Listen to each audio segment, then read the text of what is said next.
Bueno, muy buenas tardes. Estamos acá en un nuevo podcast de RH Management. Estamos acá en el barrio Nueva Las Condes, en Santiago de Chile. Estamos en las dependencias de Lotic Proforma, que nos facilita este set de televisión. Estamos acá en el 15º piso, mirando la cordillera de los Andes de Chile. Estamos acá en otoño, acá en esta parte del mundo, para las audiencias que nos ven en otros lados. El tema que nos convoca ahora en este segundo capítulo es salud mental, calidad de vida y trabajo, dentro del paraguas nuestro de transformación en el trabajo, que es el podcast. Y tenemos dos invitados de lujo, en ese sentido, Ana María Ramírez, gerente de personas de SIC, y Andrés Herrera, gerente de integración del IST, que nos van a dar su mirada, su aproximación sobre los temas que nos convocan. Así que muchas gracias por estar acá en este espacio. No, gracias a ti. Lo primero, cuando hablamos de salud mental, ¿qué conversaciones están quedando fuera y qué conversaciones están quedando dentro cuando hablamos de salud mental en el trabajo? Tú tienes mucha experiencia en esto, Andrés. Cuéntanos un poquito qué miras tú, porque se habla mucho de salud mental. Sí. Está abordado de distintas maneras. De repente sentimos que se aborda de manera superficial y cosas que nosotros hemos reportado como periodistas, el sufrimiento sigue en los trabajadores. ¿Te fijas? Por lo tanto, ¿qué temas están quedando afuera? ¿Qué temas están quedando adentro? ¿Qué miras tú ahí? Bien, a ver, yo tengo varias perspectivas al respecto. Una que yo te podría decir, no sé si Ana María va a concordar, que hay un desafío, creo yo, importante cuando vemos como la diada entre lo que son las intenciones o las inversiones que hace la organización o la empresa y cuáles son las percepciones que tienen los trabajadores.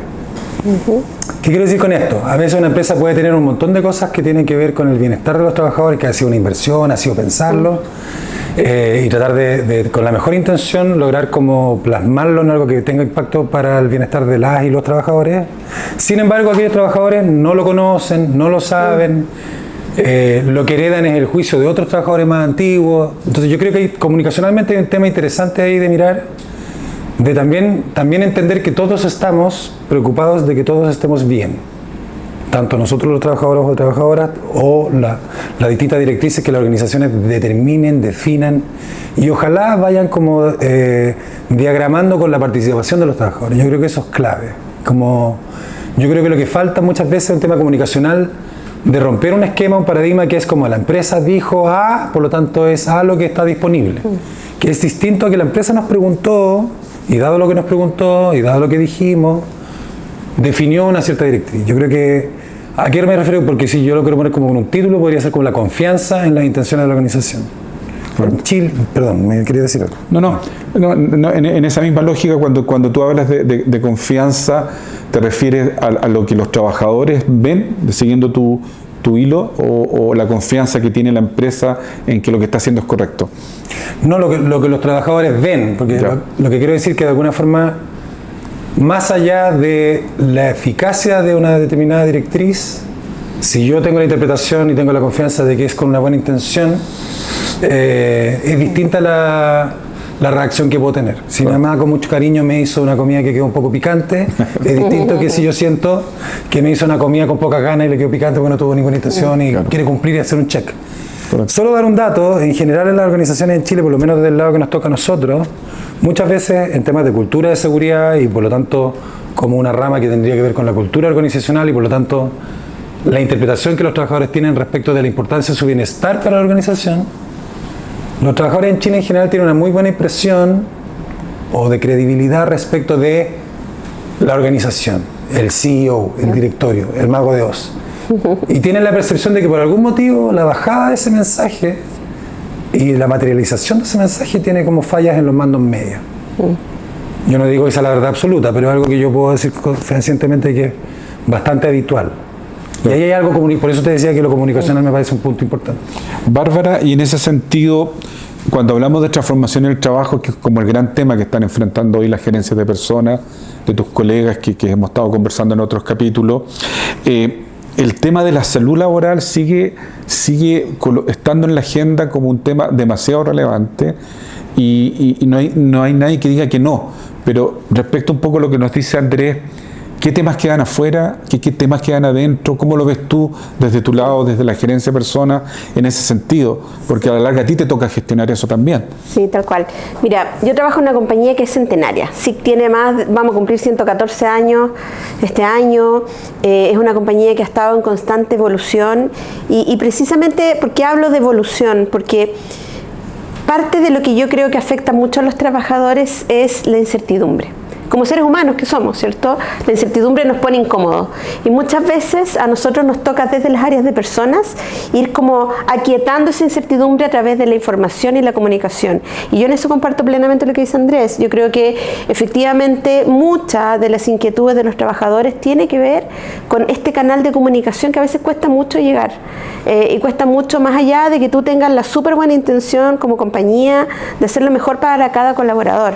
Entonces, ¿cómo hemos nosotros abordado ese punto? Y no te digo que lo tengamos 100% resuelto, pero es algo que venimos trabajando hace un par de años ya, es que aquí nosotros creemos que los líderes son clave.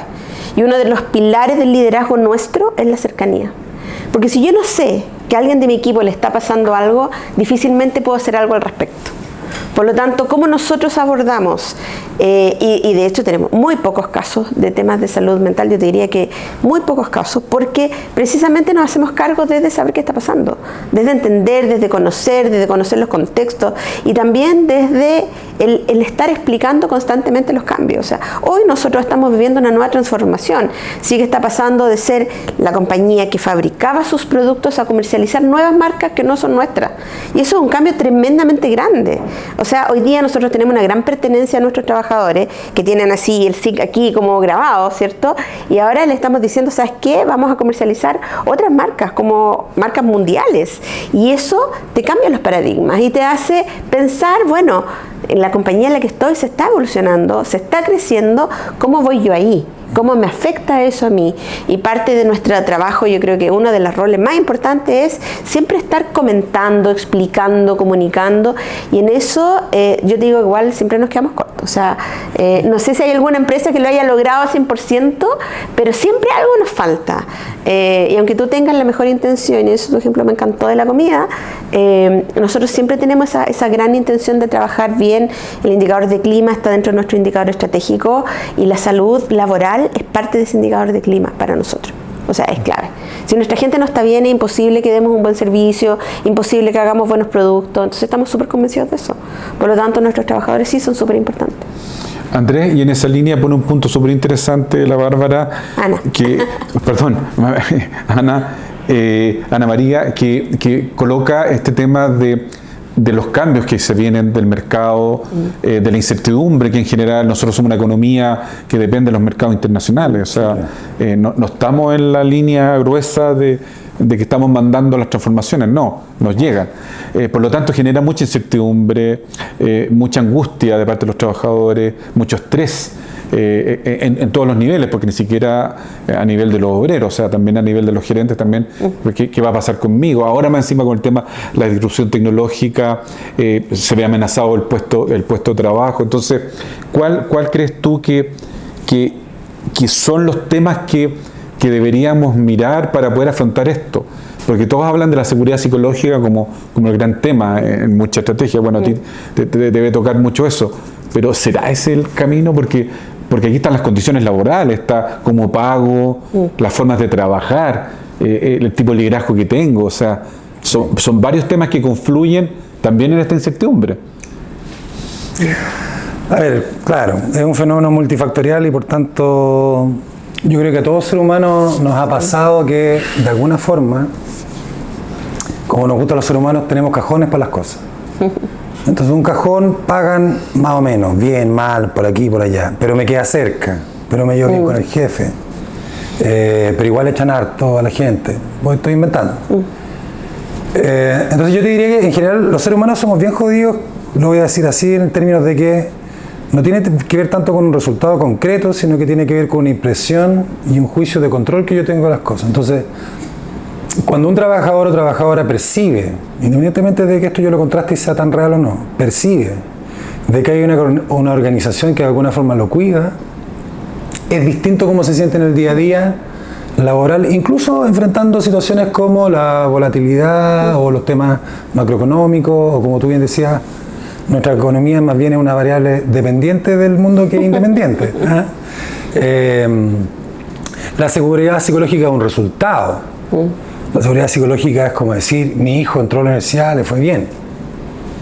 El camino para eso es distinto. Ahora, lo que yo creo que ahí pasa con lo que podemos hacer con los trabajadores, principalmente, insisto, es transmitirles como que es muy importante la cercanía y su calidad humana y lo que representan en nuestra cadena de valor. Hay desafíos, como quizás muchos de nosotros, quizás muchos profesionales entre 30 y 40 años se van a diferenciar en 5 años más. ¿Por qué no utiliza mejor Claude que el otro? Puede ser.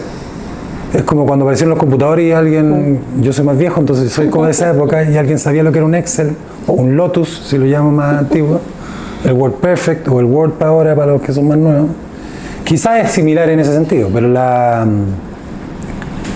el desafío yo creo que tiene que ver con efectivamente hacer una transmisión respecto de que somos una comunión o una comunidad laboral y que juntos enfrentamos los desafíos. Por lo tanto, si yo creo, voy a ponerlo como ejemplo, que la inteligencia artificial es una competencia importante para que enfrentemos el futuro, quizás tengo que propiciar que eso sea un tránsito que tú puedas hacer como colaborador o colaboradora de esta organización. En vez de que lo aprendas por fuera, informalmente. Porque ocurre como, oye, ¿sabes que le dije al Claude que me hiciera tal cosa y me lo hizo al tiro? Y nadie verificó si lo hizo bien, si el resultado es correcto. Hay varios resultados de ese tipo. Escuchando un poco lo que nos dice Andrés, Bárbara, o sea, me da con Bárbara, matemáticamente el nombre, Ana María, no sé por qué estoy con Yo soy Bárbara. Bastián. Claro. La OIT sacó hace poquito un informe global en donde confirma lo que todos ya sabíamos, que las condiciones laborales son determinantes para la salud mental. El gran informe que sacan sobre, y además que tiene varias capas muy distintas e interesantes. Tú mencionaste que en el caso tuyo de como SIC, efectivamente hacen la pega como para que no lo pase mal la gente. Hablaste de trabajadores muy comprometidos, porque es una empresa centenaria que están camiseteados. No obstante, el tema de la salud mental sigue siendo una variable delicada a nivel global, independientemente de que tengamos países y empresas como la tuya que marquen la diferencia. Y ahí nosotros quizá, porque lo destaca también el estudio de aquellos países que han avanzado en una mejor regulación, y está la famosa ley Carín, de que efectivamente marca un antes y un después en el tema del acoso, que era un gran tema en el mundo del trabajo, donde las mujeres eran las que se veían más perjudicadas con esto. ¿Cuál es tu evaluación de la ley Carín en ese sentido, en el día a día que te toca a ti ver esto? ¿Fue un punto a favor? ¿Tú ya lo venías gestionando? ¿O para ti fue más burocracia? Mira, yo creo que tiene un poco de todo. Yo creo que lo que hizo de beneficio para nosotros la ley Carín es sacar más en forma visible un tema que nosotros ya teníamos abordado hace mucho rato. Nosotros teníamos un canal de denuncia, al menos en SIC, hace ya más de 5 años. El canal funcionaba, teníamos muy bajo nivel de denuncia, se gestionaban completamente con un proceso de investigación riguroso, ordenado. En ese sentido la ley no nos cambió, yo te diría nada, excepto que ahora tenemos que efectivamente hacer más trámites, hacer más reportería, pero efectivamente del cómo hacemos las cosas respecto a las investigaciones se mantiene tal cual. Si cambió la realidad en el Q de caso, no. O sea, yo digo, nosotros no vimos un aumento, sí, quizás entre pares. Algo que antes no estaba tan visible, empezó a salir más a la luz el tema de, por ponerle un nombre, como un bullying entre pares, ¿ya? Que quizás nosotros no llegamos a darnos cuenta tanto. Entonces nos tocó intervenir en esa línea. Y en esa línea para poder establecer ciertos límites y decir, mira, ¿sabes qué? A lo mejor antes era súper normal poner sobrenombre entre los compañeros. Eso ya no es normal y hay que dejar de hacerlo. Y ese tipo de cosas empezaron a ocurrir, pero aparte de eso no nos cambió mayormente la vida. Sí, creo que es súper importante tomarse esto muy en serio. O sea, en las empresas donde todavía se dice, ay, pucha, qué lata, o sea, tener que abordar esto, las cosas no van a funcionar bien. Porque si tú no te lo tomas en serio y no lo miras desde la causa raíz de lo que está generando, o un acoso, o un problema para un trabajador, o una situación de conflicto en un equipo, de verdad que eso va a ser transformado en una bola de nieve y el día de mañana vas a tener un problema gigante. Y ahí sí vas a tener casos de salud mental. Entonces hay que intervenir tempranamente. Hay que intervenir, porque al menos yo creo que cuando el río suena es porque siempre piedras trae. Entonces a lo mejor no es tan grande como se ve en la denuncia misma, pero algo hay. Y eso hay que mirarlo y hay que investigarlo. Y hacerse cargo. Y yo creo que ahí marca la diferencia entre el que hace el trámite por cumplir y el que lo hace porque de verdad le importa resolver la problemática. A nosotros al menos nos importa resolver la problemática. Entonces hacemos intervenciones no solo en el proceso de investigación, sino que en el después, porque tú tienes que ir a recomponer confianzas. O sea, cada vez que hemos visto que hemos tenido un caso Ley Karin, que han sido poquitos, pero que hemos tenido, ¿qué pasa después? Y eso la ley no lo aborda. ¿Ya? Y ahí es donde te queda un gran problema. Y ahí es donde quedan trabajadores afectados. Trabajadores que antes de uno a uno, que le pediste dar una declaración, ya te quedó un trabajador con un problema. Un equipo. Una jefatura que quedó en un desnivel o un trabajador que quedó en desnivel con su jefatura por un proceso que es súper complejo de abordar. Andrea, Ana María nos habla del hacerse cargo, en el fondo, de verdad de los temas de salud mental, y a veces las estadísticas no nos muestran mucho ese hacerse cargo. O sea, las estadísticas, quizás no en particular las de SIC, pero en general lo que nos muestra tanto la Suceso o las mismas estadísticas que pueden tener ustedes y las estadísticas globales, sobre todo la que sacó ahora OIT, no son buenas. O sea, hablan de que hay un problema de fondo, de cómo estamos enfrentando el mundo del trabajo, y donde pone el acento OIT es justamente en las formas de organizar el trabajo. Sí. Y un concepto muy interesante que pone, nosotros ya lo publicamos la semana pasada, ese informe, y ahora vamos a sacar una editorial mañana sobre eso con más detalle, que habla en relación a justamente un concepto que no es nuevo, que se llama justicia organizacional. Sí. ¿Ya? En el sentido que eso también va marcando una mirada de cómo yo estoy, como dice ella, el hacerse cargo de verdad del tema, y ahí lo coloca OIT, y además que esto está puesto. No sirve el mindfulness de la mañana, no sirven las naranjitas del día viernes, si tú pagáis sueldos malos, claro. Si se pagáis sueldos precarios, porque afecta. O sea, hoy en día el trabajo es muy importante para el trabajador, eso ya está demostrado, es parte de su ser, es una identidad. ¿Cómo nos hacemos cargo frente a aquellas empresas que quizás esto no lo ven y llegan tarde, no lo vieron venir, etcétera? ¿Cómo está esa experiencia desde tu lado, Andrés, que eres más técnico en esto? A ver, claro, sí, efectivamente el concepto de justicia organizacional no es tan nuevo. Es un concepto difícil para abordar para una organización porque es una resultante muy verídica respecto de la gestión que estoy haciendo. Entonces, a veces prefiero en el restaurante vender 20 almuerzos, pero no sé si tengo tantas ganas de saber qué tan bueno está el almuerzo. Porque podría significar complejidades operacionales, de rédito, de vida, etc. Entonces, solo como mencionar, la justicia organizacional tiene que ver que tanto el gerente general de mi empresa como yo estamos bajo las mismas normas, bajo las mismas leyes, y los incumplimientos tienen las mismas consecuencias. Eso como en simple, y la percepción, vuelvo a ese lugar, de todos nosotros que componemos la organización es la misma. Porque puede que sea correcto, sí, pero la percepción por algún motivo no es esa. Con la ley quedan efectivamente jodidos eso en términos de como bien decía Ana María, cómo ex post de un caso X que ocurra, cómo reparo lo que haya sido que haya impactado el caso en cuestión, porque muchas veces nos queda totalmente encapsulado en las dos personas involucradas, y que son dos. Entonces el desafío, creemos nosotros ahí, es como, ya, hay una ley.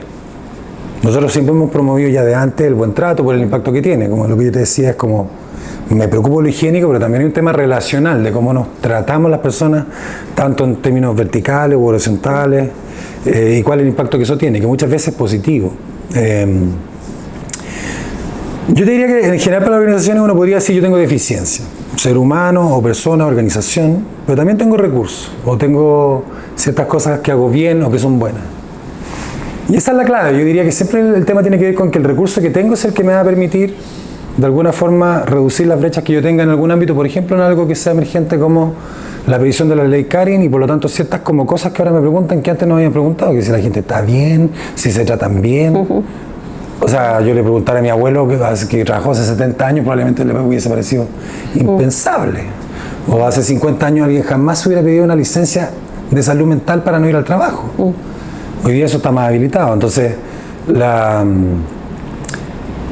el desafío cuando tú me dices, claro, si pago malos sueldos, no sé qué, bueno, tenemos nosotros legislaciones que tratan de que las cosas resulten lo mejor posible, pero probablemente todavía yo podría tener una organización que genere trabajo precario.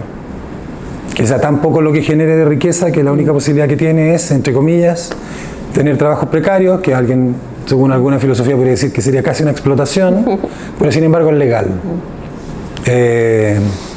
Entonces la respuesta a eso es más variada. Yo voy a salir del ámbito netamente como utilitario, de utilidades que tenga una organización, pero sí del poder que tienen las organizaciones respecto del impacto que tienen y no olvidar el poder que tienen como verbo poder en las personas que les colaboran. Entonces, la ley Karin, como ustedes la mencionaban, viene como a decir cómo nos deberíamos tratar.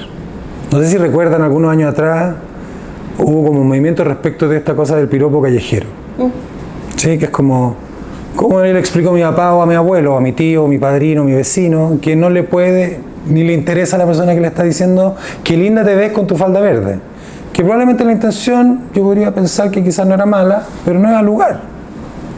Yo no tengo por qué andar por la calle escuchando si a alguien le gusta cómo está mi falda verde o no. Ni mucho menos un silbido, ni menos pasar por una construcción y escuchar más de un silbido. Solo le recuerdo que el mundo de la construcción fue un tema como cultural a abordar. Probablemente muchachos de hoy día de 20 años les va a parecer súper al lugar, pero no sé si es tan fácil explicarle a alguien de 50. Entonces, el mundo de la ley Karin yo creo que tiene como quizá en ese ámbito el desafío también de entender de que el impacto en la salud mental de los trabajadores no solo tiene que ver con, y yo estoy de acuerdo con la OIT, efectivamente hay un tema de estructura, la organización del trabajo. O sea, el trabajo y la estructura de ese trabajo tiene que ser algo realizable, tiene que ser a escala humana, que muchas veces no lo es. Muchas veces es como, en el camino arreglamos la carga, mucha gente tiene que trabajar extra, pasarse de horas. Yo te escuchaba a ti que tú a las 6 eres mamá. Sí. Así como, es mi deber, me disculpan. Y por eso hay organizaciones que dicen, no mande correo después de las 6, no llame después de las 6. Habrá urgencia y habrá formas de protocolizarlo.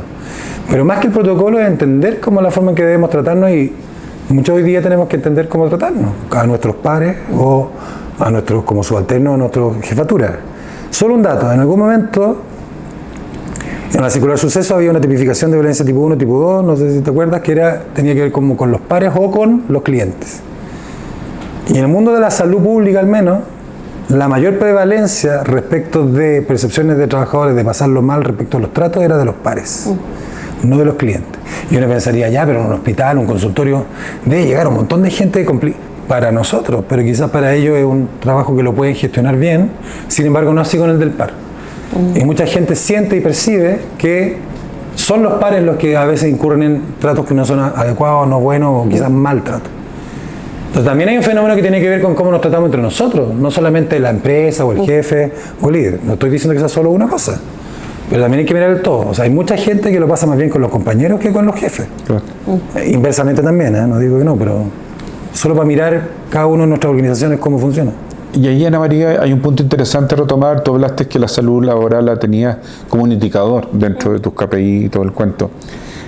¿Cómo entonces vas midiendo en tu caso y qué nos puedes compartir de cómo construyes culturas prósperas en tu empresa desde la salud laboral? O sea, ¿cómo la mides? ¿Qué estás haciendo? ¿Qué nos puedes compartir ahí? Sí, mira, ahí yo te diría que hemos trabajado muy en conjunto con las áreas operacionales, sobre todo el área más industrial.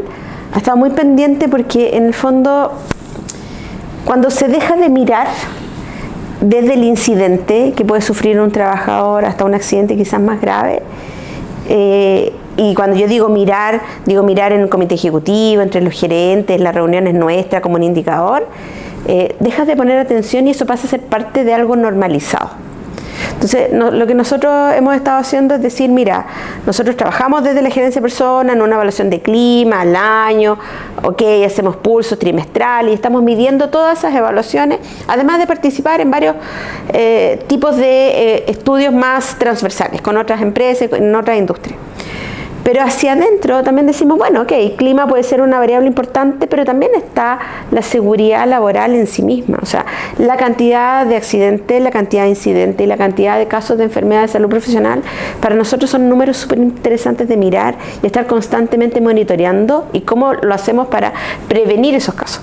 Porque creemos que eso también forma parte del ambiente en sí mismo. O sea, si los trabajadores pueden observar que nosotros estamos preocupados de las condiciones laborales, y aquí también invitamos también a nuestros sindicatos, o sea, cómo escuchamos y vemos oportunidades de mejora constantemente y a través de los números lo vamos reflejando. Entonces, si viene un sindicato y nos plantea, mira, sabes que vemos una condición insegura en esta situación, nosotros vamos a ir y lo vamos a tomar. O si viene un trabajador y nos dice lo mismo, o si viene un jefe, o si nos viene un gerente, porque en el minuto que tú nos das tribuna y espacio a eso, pasa a ser parte de la normalización. Y cuando se normalizan las cosas, ya tú no pones atención y no te haces cargo.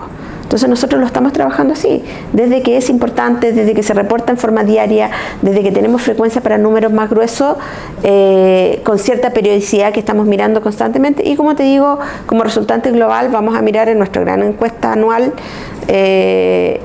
donde ponemos todos los indicadores sobre la mesa. ¿Ya? Pero es parte de lo que nosotros miramos y también nos evalúan a nosotros como gerentes en esa gestión, no solo al mundo de personas, sino que a todos. Eso, estamos entrando ya en la parte final de nuestra conversación, Andrés, y me gustaría ir cerrando con una reflexión final de ambos. ¿Cuál crees tú que son la necesidad que tenemos de mirar la salud mental desde un lado distinto? ¿Cuáles son los desafíos que tenemos? ¿Dónde ves tus oportunidades para hacer la mejora en salud mental? A ver, mira, yo te puedo hablar un poco como de lo que, bueno, IST viene realizando hace mucho tiempo, que es como, principalmente, si pensamos las organizaciones como compuestas, como que sus átomos son personas,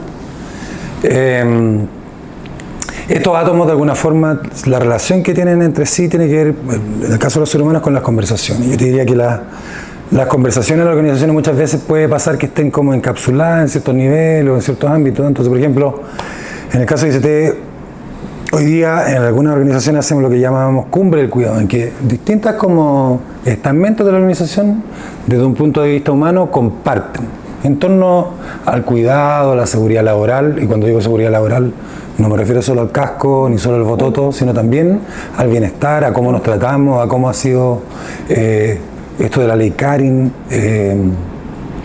quiénes son las minorías que hay presentes. Muchas veces hay temas que pasan de mayoría a minoría, entonces cuando yo hago una encuesta, la mayoría está bien, pero hay una minoría que no lo está pasando bien.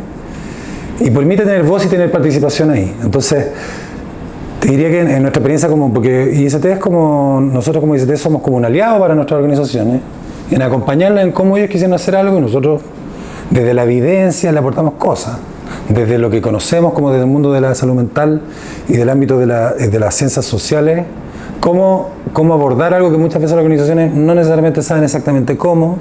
Hay un tema indagatorio también, no es que tengamos la respuesta ni la varita mágica a todo, pero hay cosas que podemos mirar. O sea, el CALSM tiene una escala de acoso y violencia, y el CALSM me va a decir, usted lo tiene verde, pero yo le voy a decir, ojo, aquí hay un 8% de personas de una empresa de 1000 que me dice que es o tiene bullying cibernético, o que es sujeto de burla, o que es sujeto como de agravio. Por lo tanto, hay un dato que igual podríamos ir a mirar. Hoy no me había dado cuenta. Porque no necesariamente algo que te va a llegar. Hay gente que, los seres humanos guardamos silencio muchas veces. Y la contraparte de ese silencio yo te diría que es como instancias conversacionales, que también las empresas las pueden generar, que es cuando yo hablaba de cómo hacemos que la participación se haga carne en las decisiones y las directrices que la organización determina tomar para todos y todas, digo. No sé si Ana María... Y tú, Ana María, como para ir cerrando una idea final de cuáles tú ves oportunidades y desafíos en la salud mental desde la gerencia de personas. Sí, mira, yo creo que un principal desafío tiene que ver con seguir avanzando en herramientas de prevención. ¿ya? Yo creo que este tema, sobre todo ahora la ley Karen también lo trajo mucho más visible, pero este tema de ver, desde que empezaron a salir las enfermedades de salud mental de tipo profesional, y yo no quiero aquí decir IST, pero en general yo siento que las mutualidades efectivamente tomaron este tema, pero no lo vimos desde la prevención. Hago la campaña comunicacional, lo pongo en la foto, lo pongo en el tapete, pero realmente cómo me hago cargo para que eso no siga ocurriendo en el tiempo. Y eso para mí sigue siendo clave, trabajarlo desde el liderazgo. Y yo vengo hace muchos años desde esa lógica y de varias compañías atrás, incluso antes de la existencia de la ley Karen, trabajando fundamentalmente en que los líderes sean más conscientes de su equipo, sean más conscientes que somos seres humanos, que nos podemos enfermar también con salud mental. Entonces, para poder abordarlo, yo creo que tenemos que dar más herramientas, tenemos que sacar el tabú, y que no es malo estar enfermo con una enfermedad de salud mental, y para eso tenemos que seguir trabajando desde la prevención y no solo desde las empresas, sino que también desde los hogares.